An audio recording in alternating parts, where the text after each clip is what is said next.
ఐర్లాండ్లో ఉన్నటువంటి మన తెలుగు జాతి సభ్యులంతా వాళ్ళందరికీ శుభాకాంక్షలు. వాళ్ళొక అసోసియేషన్ కూడా స్థాపించి మరి ఇప్పుడు ఉగాది కార్యక్రమాలు కూడా వాళ్ళు చేయాలని చెప్పి పూనుకోవడం చాలా సంతోషమైన విషయం, అభినందనీయం. అదేవిధంగా ఒక ఉగాది కాదు, మన పండుగలు ఇంకా దసరా ఉంది, దీపావళి ఉంది, సంక్రాంతి ఉంది, ఎన్నో పండుగలు ఉన్నాయి. ఆ పండుగలు కూడా వాళ్ళు ఏతుందో ఏర్పాటు చేసుకొని అక్కడ ఉన్నటువంటి సభ్యులు ఎంతమంది ఉన్నప్పుడు కూడా అందరూ కలుసుకొని కూర్చొని తెలుగు వ్యవహారంలో ఏదైతే ఉందో మీరు విదేశాలలో ఉన్నప్పుడు కూడా మన భాషను మర్చిపోకుండా మన రాష్ట్రాన్ని మర్చిపోకుండా మీరంతా ఏదైతుందో కార్యక్రమాలు నిర్వహించడం చాలా సంతోషమైన విషయం. ఇదే విధంగా చేయాలని చెప్పి కోరుకుంటున్నాను. నేను ఆస్ట్రేలియా పోయినప్పుడు, అమెరికా పోయినప్పుడు కూడా వాళ్ళు అక్కడ అందరూ కూడా అసోసియేషన్ వాళ్ళు కలిశారు. చాలా సంతోషం అనిపించింది.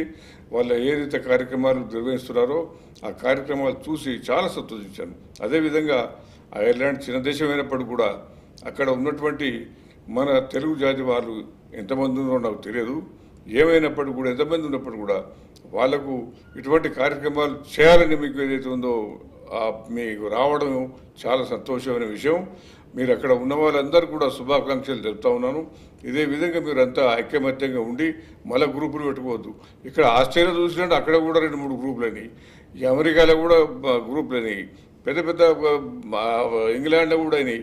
ఇప్పుడు అటువంటి కాకుండా గ్రూపులు పెట్టకుండా ఎంతమంది ఉన్నారో వాళ్ళంతా కలుసుకొని పండగలప్పుడు ప్రత్యేకంగా మీరంతా తెలుగు కుటుంబీకులంతా కలుసుకొని ఈ విధంగా చేసుకోవాలి. మన పండుగలను ఏదైతుందో మీరంతా జరుపుకోవాలని చెప్పి మన తెలుగు జాతిని, తెలుగు భాషను, తెలుగు యొక్క సాంప్రదాయాలను, సంస్కృతిని ఈ విధంగా మీరు పంచుకోవాలి, ఇతరులకు కూడా పంచిపెట్టాలని చెప్పి కోరుకుంటూ ఎవరైతే ఆఫీస్ బేరర్స్ ఉన్నారో వాళ్ళందరూ కూడా నా శుభాకాంక్షలు తెలుపుతా ఉన్నాను. చక్కటి మీకు ఏదైతే ఉందో మీకు ఐడియా వచ్చింది, ఇదే విధంగా మీరు జరుపుకోవాలని చెప్పి నేను కోరుకుంటున్నాను. మీరు అన్ని విధాలు కూడా విజయం సాధించాలని చెప్పి అన్ని కార్యక్రమాలు కూడా విజయవంతంగా జరుపుకోవాలని చెప్పి ఆకాంక్షిస్తూ మీకు నమస్కారం చెప్పి సెలవు.